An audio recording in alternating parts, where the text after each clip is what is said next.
Howdy, folks.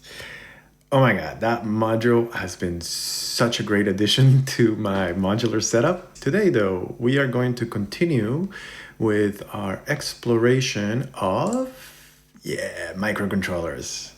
I'm not going to spend a lot of time on buttons and potentiometers because there's a lot of material out there, but I will, however, be discussing triggers, gates, and control voltage.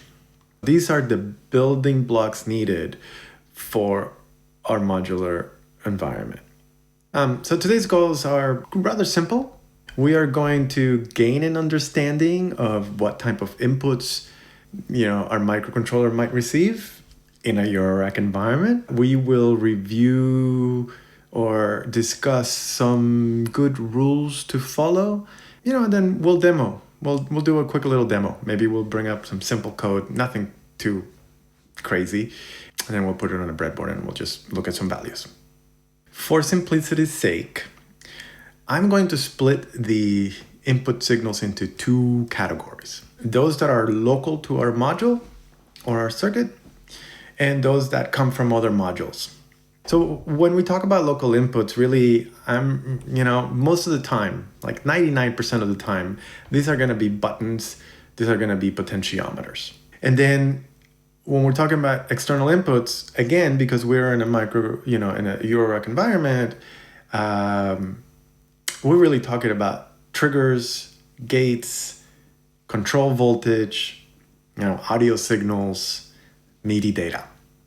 Some of the things I'm going to be discussing today could apply to audio signals, because at the end of the day, audio signals are AC signals, which is control voltage, right? It's the same thing. They're just working at different frequencies. MIDI data we'll leave for another section because that really warrants a topic on its own. So we're not going to cover MIDI today. Button setup. So first thing to know about buttons is you're going to connect to pretty much any GPIO pin. Buttons they're just sending digital information, which is going to be interpreted as ones and zeros or highs and lows. Typically, what we want to do here is we want to wire it so that there is either a pull-up resistor or a pull-down resistor. Here is the recommended wiring diagram directly from the Arduino website. If you're wondering what a pull-down resistor or pull-up resistor is, all it is just a connection that you use through a resistor so that you don't leave the pin floating anytime. So if the resistor is connected to a high voltage, that is a pull-up resistor. If the resistor is tied to ground, that would be a pull-down resistor. There's another thing that we need to consider when we're dealing with buttons. Buttons are mechanical switches, and every time you have two contacts, touching, you run the risk of those not really making a single contact every time, but sometimes you have bouncing, right? And so we need to account for that, okay? Okay, so the easiest way to deal with debounce really is through software. I'm not actually gonna cover those techniques today. There's plenty of information already available, but I will include links in the video description, so make sure you check them out. Also be aware that in addition to software solutions, there are hardware solutions that you could implement. In my opinion, they're not worth it. If you're dealing with microcontrollers, you can do everything with code, and that means having to deal with less components on your circuit board. So check those links. Let's move on. The potentiometer setup. Again, this is real quick for reference, but my track record is talk a lot. So this one's really simple, okay? You really want to connect one end And it doesn't really matter which way you do it. I mean, it does, but it doesn't, and I'll explain why. But you're going to connect one of the track pins to the 5 volts. If you're using a microcontroller board, use the reference that is coming out of the board. That will ensure that your ceiling is at what the microcontroller actually expects. I'm going to be using a microcontroller board, so I'm going to be using a reference from that board. And then the other side, you're going to tie it to ground, and then the wiper is going to go into the microcontroller pin. If you wire it backwards, it doesn't matter.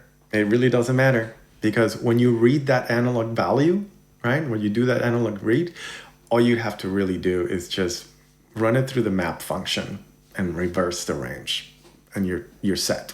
Okay, so not a big deal. More in the description.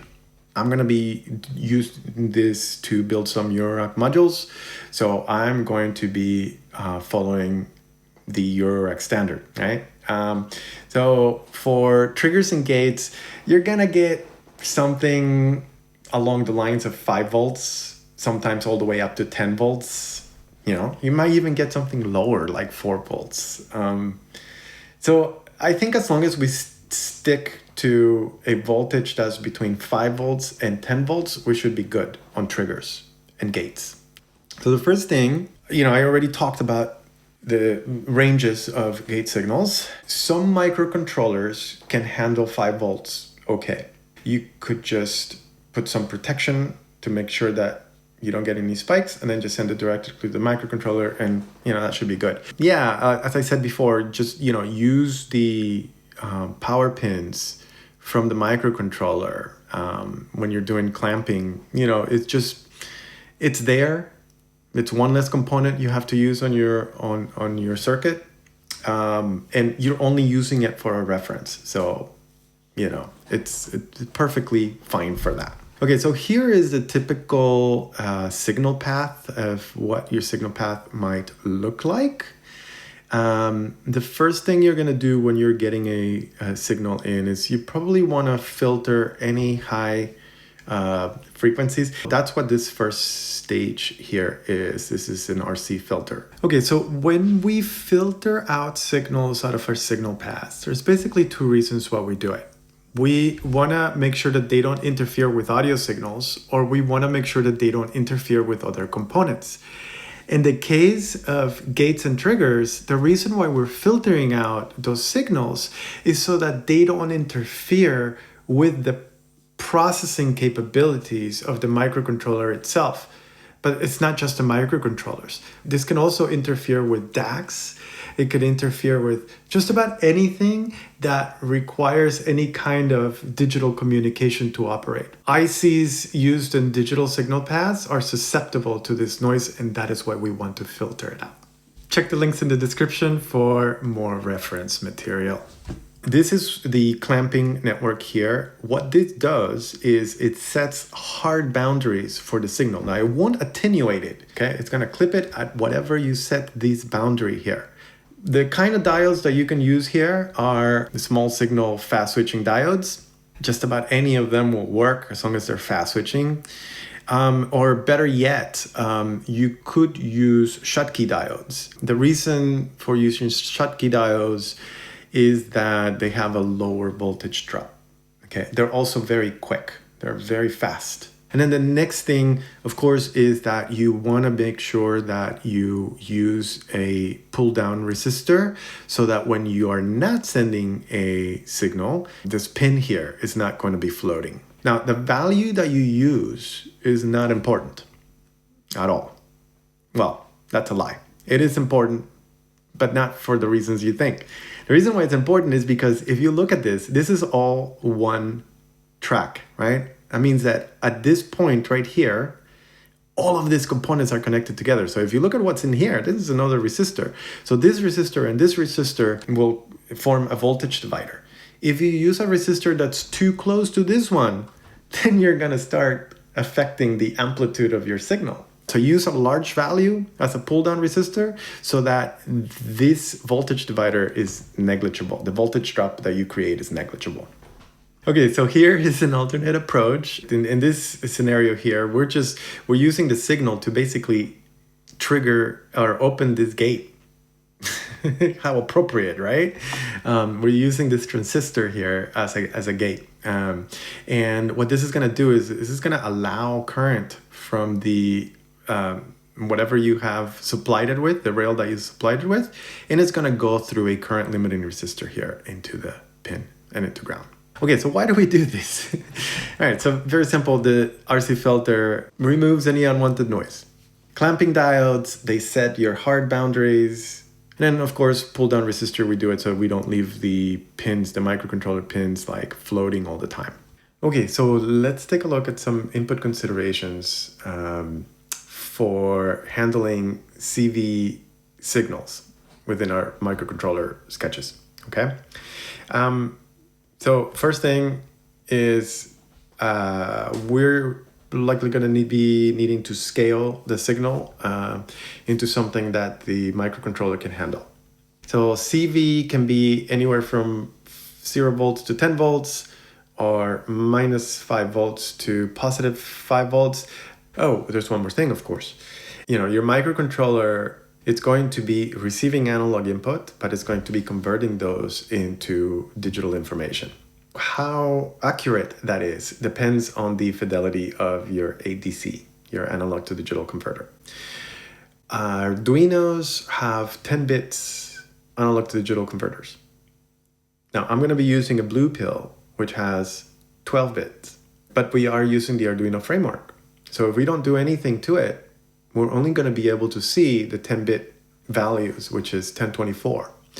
So if I want to get all 12 bits, which is 4096, then I need to let the framework know that I'm working with 12 bits. And so it's just going to require an extra line of code and setup. So it's not a big deal. This is a scenario where you would have a CV signal expected to be between 0 volts and 10 volts. So my microcontroller can handle 3.3 volts max.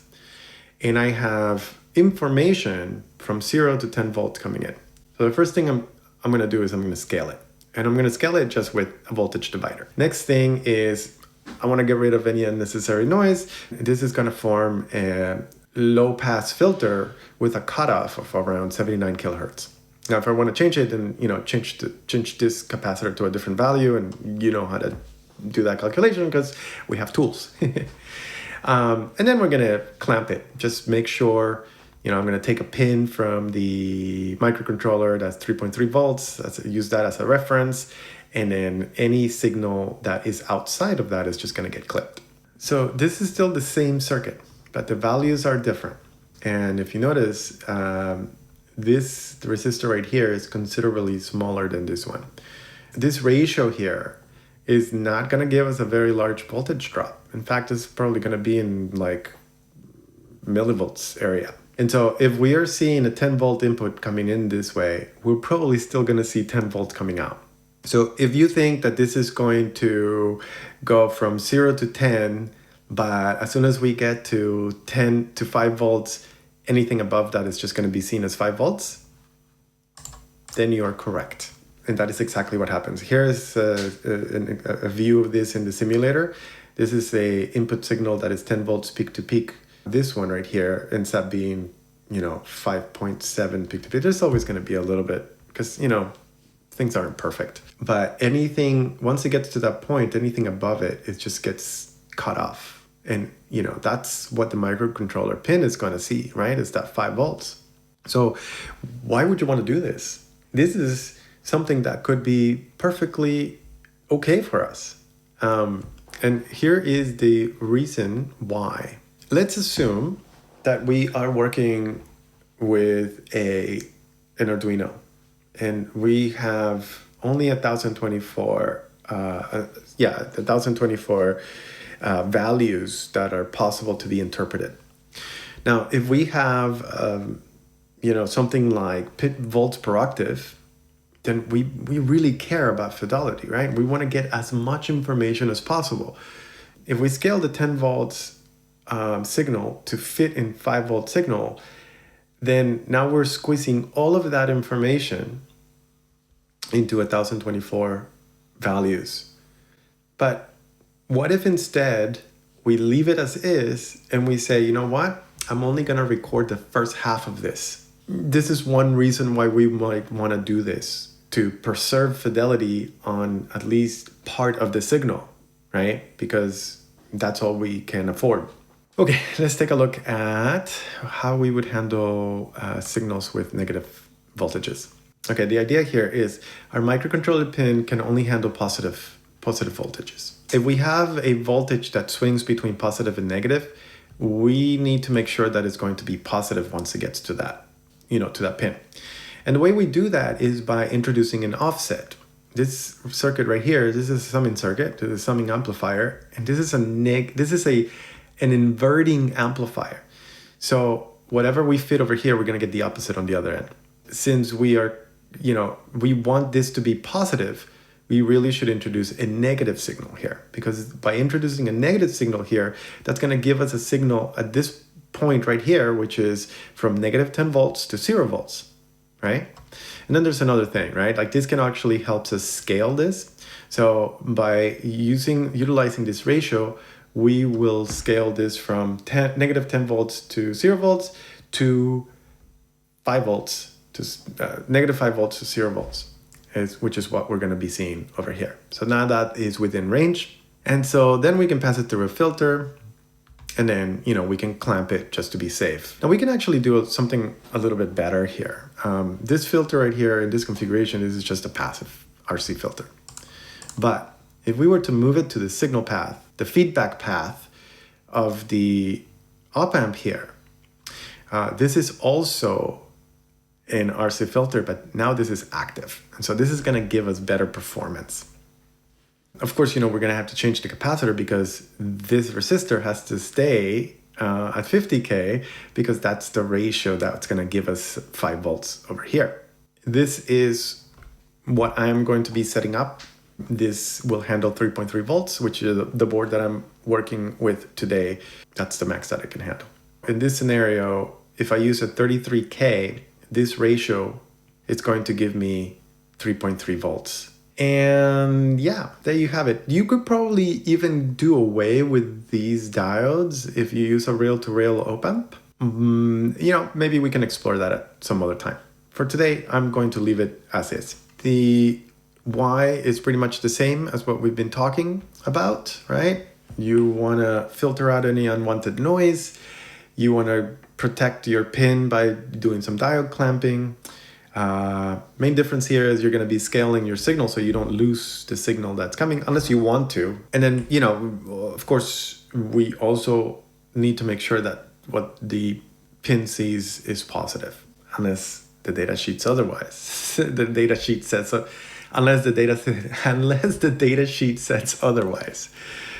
So I'm going to walk you through this code real quick. This is nothing crazy, it's just really, really simple. So I am using a blue pill. So I'm going to be setting some pins. I'm going to configure a potentiometer in pin A0. And then I'm going to configure 2 buttons, one which is normally open and one which is normally closed. Or I might have them reversed. I don't know. We'll see once we test it. Then I'm going to configure an input signal that is going to behave like a trigger pin. What I'm going to do is I'm going to configure a voltage somewhere between 5 volts and 10 volts, and I'm going to put it on a switch so that when we press it, that should simulate a gate. And then the other thing is I'm also going to configure a little potentiometer that swings between minus 5 volts and positive 5 volts to simulate a negative to positive swinging AC signal.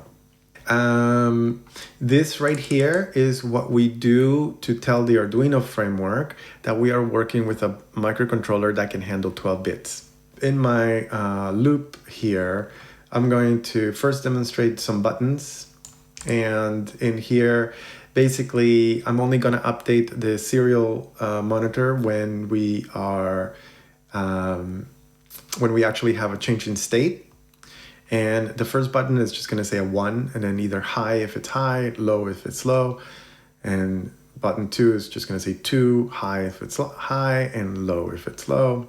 For the potentiometer, I'm just going to update whenever the value changes are greater than that sort of tolerance level that I'm defining, and then I'm just going to print it, right, as pot val.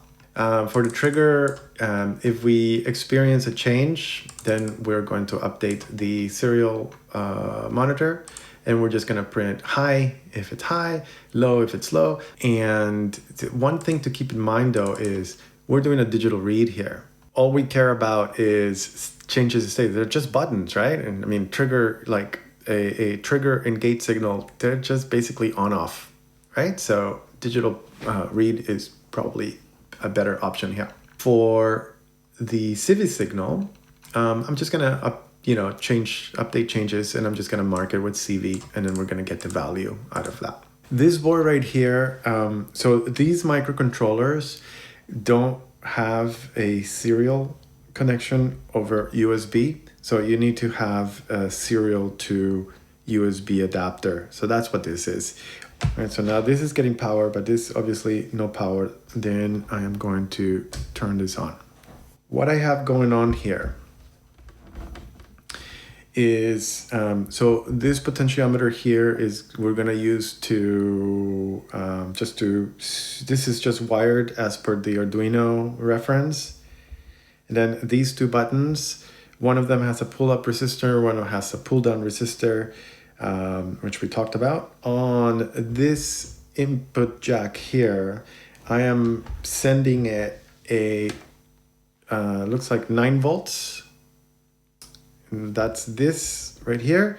And then when I press this button, that's going to send it through this network right here, which is the RC filter with some clamping diodes, and then going into one of the digital pins. Actually, it's going into an analog pin, but it's being configured as the digital pin. This one right here is getting close to 5 volts, not quite 5 volts, but that's okay. And it's getting negative, and then it's swinging all the way to positive, right? So that's with this potentiometer that I have right here. So that's how we're gonna simulate a CV signal, okay? So let's pull up the serial console or serial monitor here, and let's take a look. Let's look at the buttons first, okay? So I press this button right now, it's normally open. So the first one, I hold it down, and so you notice that I pressed it once and it showed up twice. That is bounce, okay? And check the link in the description. There are ways that we can deal with this. Okay, so this, when it's normally high, right? So this will mean that this has a pull-up resistor, and this one is normally low. So this is the one with our pull-down resistor. This potentiometer here, as soon as I turn it, you see 2 values in there. And the reason why you see 2 values in there is because, remember how I was saying that if you wire it backwards, it doesn't matter? Well, that's kind of what I'm doing here. I am mapping right here the values, right, for pot val. And this one is basically reversing it. So wire it backwards, it's trivial, doesn't matter. Now let's take a look at some triggers. So this is the one that has the 9 volts being sent. Now, keep in mind that we are sending it to a 3.3 volt capable pin.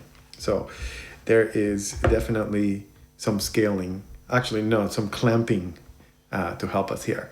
And just to prove a point, there is the button, and we see it just fine. I'm just gonna set this down here. So here is now the CV input. So as I twist this, we see there's a CV and it's giving me values. And I lower it. So now it's completely positive, right? It's pretty close to 0, not quite 0 because it's not quite 5 volts anyway.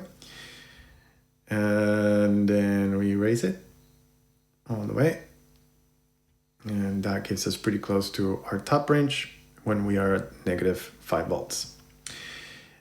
This is the exact setup that you saw in this slide. Takeaways. So here's what it comes down to.